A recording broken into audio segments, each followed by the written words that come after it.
बंधुगण सबुबले गोटे कथा मन रखु जहाँ आपणकर भाग्य नहीं ताकू जदि पाइबार आशा रखिबे आउ खोजी बुलिबे तेबे जहाँ आपणकर पाखरे अछि ताकू आपण हराई देबे। नमस्कार बंधुगण, आपण मानकु मोर एही चैनल को स्वागत। आज रही कार्यक्रम बिछा राशि पाई बहुत गुरुत्वपूर्ण अछि। आज आमे जानिबा बिछा राशि 2024 फेब्रुआरी मासटी किपरि रहिबा। बिछा राशि मासिक राशिफल उपरे आलोचना करिबा। बिछा राशि व्यक्तिविशेषकर फेब्रुआरी मासटी किपरि रहिबा संपूर्ण भावरे आमे सही विषय रे आलोचना करिबा। सेमानकर स्वास्थ्य, शिक्षा, प्रेम संपर्क, वैवाहिक जीवन, भाग्य, क्यारियर एवं व्यापार वाणिज्य उपरे विस्तार भावरे आलोचना करिबा। नवग्रहंकर स्थिति मध्य देखिबा। नवग्रह कि प्रकार फल देबारे सक्षम हेबे। शेषरे अशुभत्व प्रदान करुथिबा ग्रह मानक पाई किछि विशेष प्रतिकार मध्य जानिबा। सेथिपाई भिडियोटी को शेष पर्यंत देखंतु।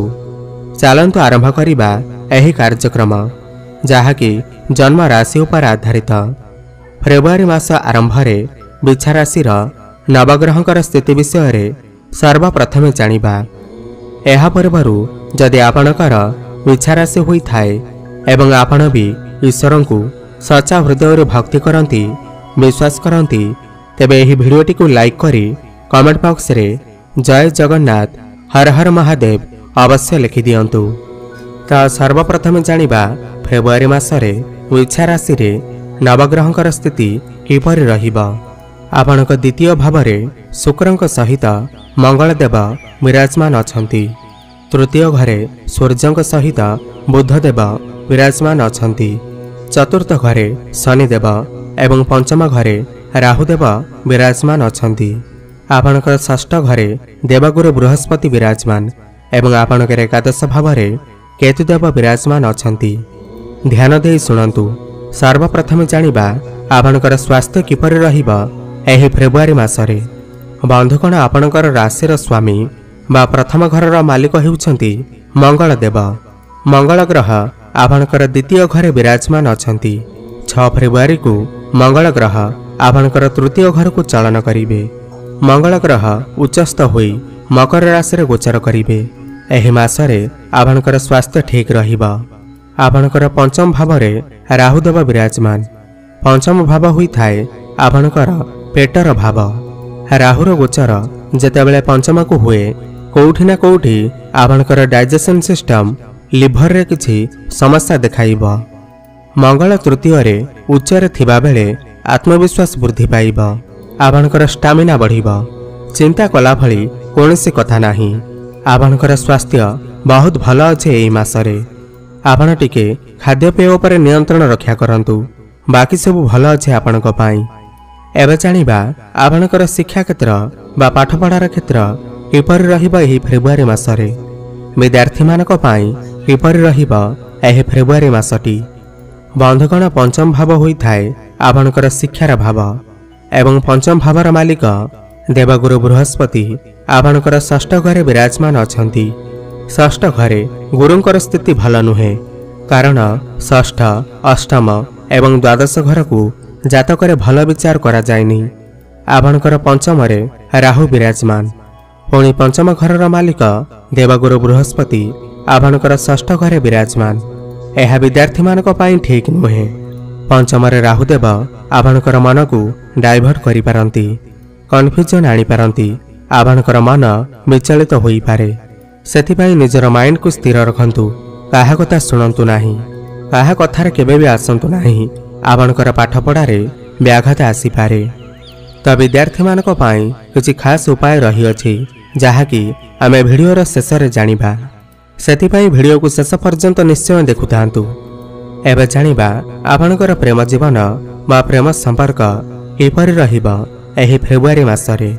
बंधुगण, पंचम भाव होई थाए आपणकर प्रेमर भाव, शिक्षार भाव, संतानर भाव एवं पंचम भावर मालिक देवगुरु बृहस्पति आपणकर षष्ठ घरे विराजमान अछंती एवं पंचम घरे स्वयं राहुदेव विराजमान अछंती। आपण जहा सहित प्रेम संपर्क रे अछंती से अचानक आपणकर कथा को खराब भावी पारंती। एथिप्रति आपण विशेष ध्यान दियंतु। पंचम राहुदेव छोट छोट कथारे बड़ बड़ आर्गुमेंट आनी दियंती। बेले बेले कथावार्ता मध्य बंद कर दियंती। गुरु मध्य खराब स्थिति रे अछंती। सेथिपाई निजर बाणी उपरे कंट्रोल रखंतु। सामना बालार कथा को सीरियस नियंतु नाही। राहु आपणकर पंचम रे पूरा 1.5 वर्ष पर्यंत रहिबे।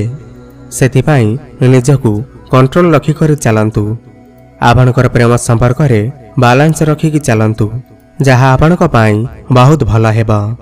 नचेत जदि आपण भी जितखोर स्वभावर हुअंती, छोट छोट कथारे आर्गुमेंट करंती, कଳି झगड़ा करंती, तेबे आपणकर प्रेम संपर्क रे फाट सृष्टि होई पारे। एथिप्रति आपण विशेष ध्यान दियंतु। एबे जानिबा आपणकर वैवाहिक जीवन वा दाम्पत्य जीवन किपरि रहिबा एही फेब्रुआरी मासरे।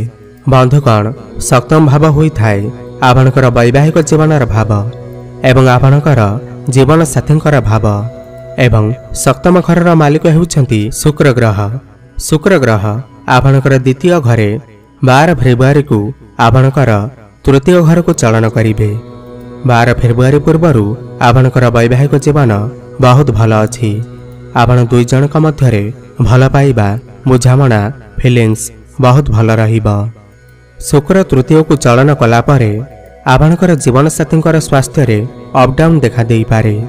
जेमिति कि इम्यूनिटी सिस्टम कमजोर होई पारे। खाद्यपेय उपरे विशेष ध्यान दियंतु। शुक्र तृतीय रे जेहेतु आपणकर पार्टनर का मध्यरे डोमिनेट नेचर देखा देई पारे। 12 फेब्रुआरी पूर्वरु आपणकर वैवाहिक जीवन अत्यंत भल अछि, किंतु 12 फेब्रुआरी परे किछिटा समस्या देखा देई पारे। 12 फेब्रुआरी परे उभयक मध्यरे किछि मन मनांतर होई पारे। एथिपाई कोनोसी व्यस्तता हेबार नाही। समय अनुसार सब जिनिस ठीक होई जाए, ताहा मध्य ठीक होई जिवो। एबे जानिबा सबटु गुरुत्वपूर्ण कथा, जहाँकि आपणकर भाग्य, क्यारियर एवं व्यापार वाणिज्यर स्थिति किपरि रहिबा एही फेब्रुआरी मासरे। आपणकर भाग्यस्थानर मालिक हेउछंती चंद्रमा एवं क्यारियर भावर मालिक हेउछंती सूर्यदेव। चंद्रदेव प्रति 2 दिन थरे राशि परिवर्तन करिथांती। सूर्यदेव आपणकर तृतीय भाव रे विराजमान, किंतु 14 फेब्रुआरी को आपणकर चतुर्थ घर को चलन करिवे। तापरे आपणकर दशम घर को दृष्टि देवे। 14 फेब्रुआरी परे जदि आपणकर किछि काम पेंडिंग अछि, काम को नहीं कौनसी चिंता अछि, दुविधा अछि, एही सब समस्या को सूर्यदेव दूर करिदेवे। कारण सूर्यदेव आपणकर केंद्र को चलन करिवे। भाग्य आपणकर भल रहिबा। चंद्रमा प्रति 2 दिन थरे राशि परिवर्तन करंती। गुरु मध्य कमजोर अवस्था रे अछंती। आपणकर राशि स्वामी मंगल ग्रह उच्चस्थ अछंती। सेथिपाई आपण जो भी डिसीजन नेबे, जहाँ भी करने को चाहूँगी ताहाको करिपारिबे।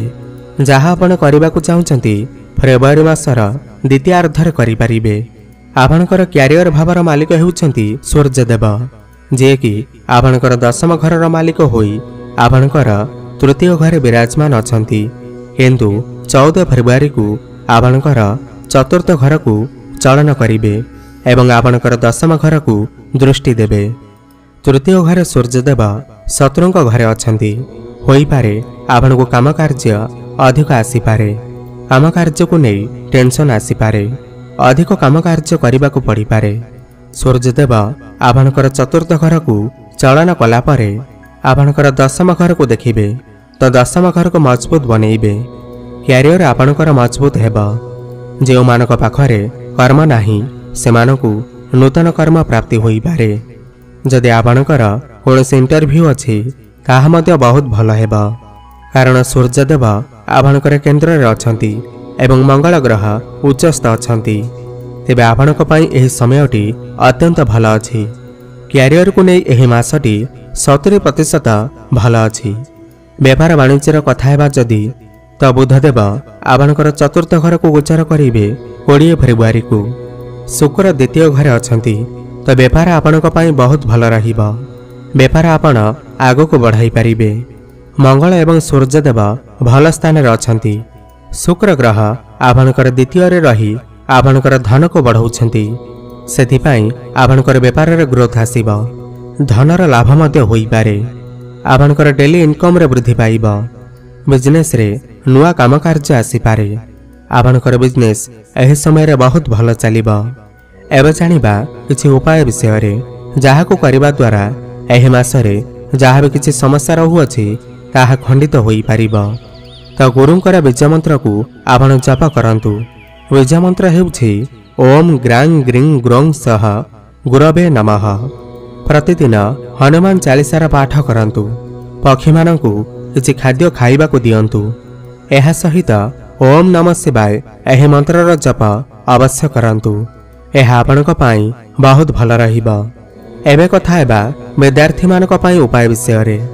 ଯେଉଁମାନଙ୍କର ପାଠପଢ଼ାରେ ମନ ଲାଗୁନାହିଁ, ବର୍ତ୍ତମାନ ରାହୁଙ୍କର ଉପସ୍ଥିତି ଯୋଗୁଁ ଆପଣଙ୍କର ମନ ଅସ୍ଥିର ରହୁଅଛି, ବିଚଳିତ ହେଉଅଛି, ପାଠପଢ଼ାରେ ମନ ଲାଗୁନାହିଁ, ତେବେ ଆପଣ ପ୍ରତ୍ୟେକ ଦିନ ହନୁମାନ ଚାଳିଶାର ପାଠ କରନ୍ତୁ। ପ୍ରତ୍ୟେକ ମଙ୍ଗଳବାର ଦିନ କିମ୍ବା ଶନିବାର ଦିନ ଆପଣ ହନୁମାନ ମନ୍ଦିରକୁ ଯାଇ ହନୁମାନଙ୍କର ଦର୍ଶନ କରନ୍ତୁ। ଏହା ସହିତ ପ୍ରଭୁ ଗଣେଶଙ୍କର ବନ୍ଦନା କରନ୍ତୁ, ପୂଜା ଆରାଧନା କରନ୍ତୁ। ଆପଣଙ୍କ ପାଇଁ ଅତ୍ୟନ୍ତ ଭଲ ରହିବ। ଆପଣଙ୍କର ଜୀବନ ମଙ୍ଗଳମୟ ହେଉ, ଏହା ମୋର ପ୍ରଭୁ ଜଗନ୍ନାଥଙ୍କ ନିକଟରେ ପ୍ରାର୍ଥନା।